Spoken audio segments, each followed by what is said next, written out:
मेरी जुबां और आपके जज्बात कार्यक्रम की 14वीं कड़ी में मैं डॉक्टर मीनाक्षी तेज आप सभी का तहे दिल से स्वागत करती हूँ।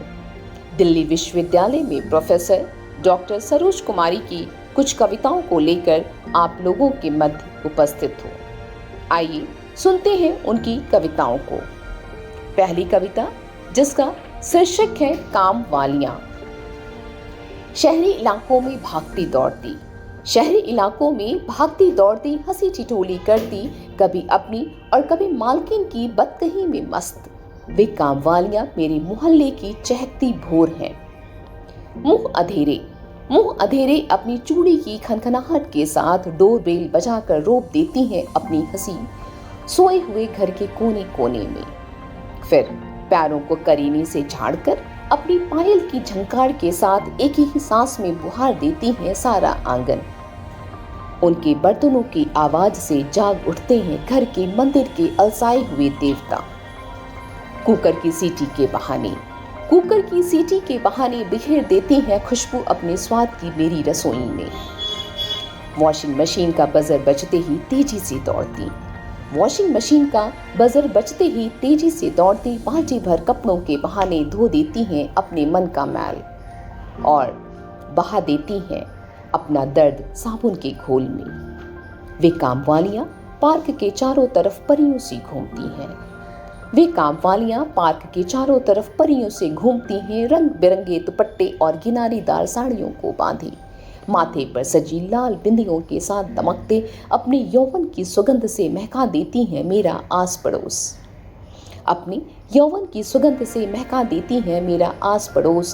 तब हवा कुछ और तेज हो जाती है, फूल टूटकर स्वयं गिरने लगते हैं और चटकने लगती हैं अल्पविकसित कलियां। अमलतास थोड़ा और मस्त होकर झूमने लगता है, किसी को दीदी, किसी को भाभी और किसी को अम्मा कहकर अनायास ही बांध देती हैं रिश्तों की मजबूत डोर में। अपनी खिलखिलाहट से मिटा देती है मेरी माथे की सलवटें। एक चाय के बदले वे उड़ेल देती थी एक गाढ़ी सी मिठास। एक कप चाय के बदले वे उड़ेल देती थी एक गाढ़ी सी मिठास। तमाम उलझनों को झाड़कर फेंक देती हैं पायदान की मिट्टी की तरह। बांध कर अपने पल्लों में ले जाती है मेरी पीड़ा, मिटा देती है मेरी थकान और सजा देती हैं सुकून भरे सपने मेरी आंखों में। दूसरी कविता, जिसका शीर्षक है स्त्री काम पर है। कुछ स्त्रियां जूझती हैं जूठन से, कुछ करती हैं जद्दोजहद झाड़ू और पोछे से। कुछ ने अपने कंधों पर रख लिए हैं फावड़े, कन्नी वसूली और कमर में बांध लिया है अपना दूध मुहा बच्चा। वे फावड़ों को ऐसे चलाती हैं जैसे कोई खिलौना हो, चाबी वाला खिलौना। वे ईंटों, रोड़ी, रेत, सीमेंट में ढूंढती हैं अपना यौवन, उनके पैरों में लिपटा हुआ है गारा, गरीबी का गारा।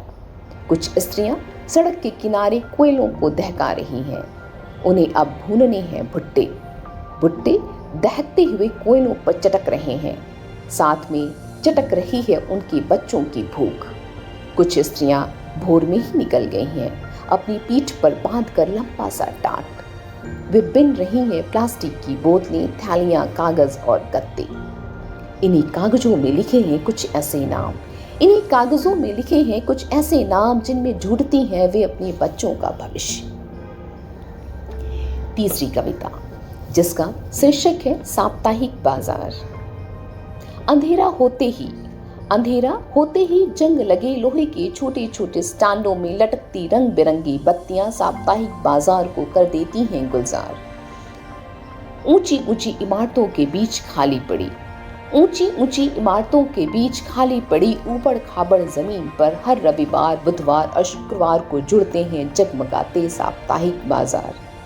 सब्जी वालों, फल वालों और कपड़े वालों ने लकड़ी के सख्त तख्तों पर बिछा ली है फटी पुरानी टाट की बोरियां। सब्जी वालों, फल वालों और कपड़े वालों ने लकड़ी के सख्त तख्तों पर बिछा ली है फटी पुरानी टाट की बोरियां और सजा लिए हैं अपने सपने। उनके सपने हर शाम बिकते हैं और हर रात गठरियों में बंध कर लद जाते हैं अगले बाजार में फिर से बिकने के लिए। कॉलोनियों में जैसे जैसे अंधेरा पसरता है, कॉलोनियों में जैसे जैसे अंधेरा पसरता है, सब्जी वालों की आंखों में पसरता है भय। शहरी लोग 2-2 रुपए के लिए झिड़कते हैं उन्हें और फिर आगे बढ़ जाते हैं बिना कुछ लिए दिए। मोल भाव के तराजू में बैठा हुआ, मूल भाव के तराजू में बैठा हुआ वह समझना चाहता है अगले ग्राहक का अर्थशास्त्र। एक जिन्नी सा कुर्ता पहने कपड़ा वाला बेचता है हर बाजार में, एक जिन्नी सा कुर्ता पहने कपड़े वाला बेचता है हर बाजार में, एक अदद महंगा कुर्ता पहनने की हसरत। एक चमचमाती मोटरसाइकिल वाला आदमी उतरता है, एक चमचमाती मोटरसाइकिल वाला आदमी उतरता है और मोल भाव के बहाने अपनी मोटी मोटी लाल आंखों में से छोड़ जाता है एक सवाल उसके मनुष्य होने का।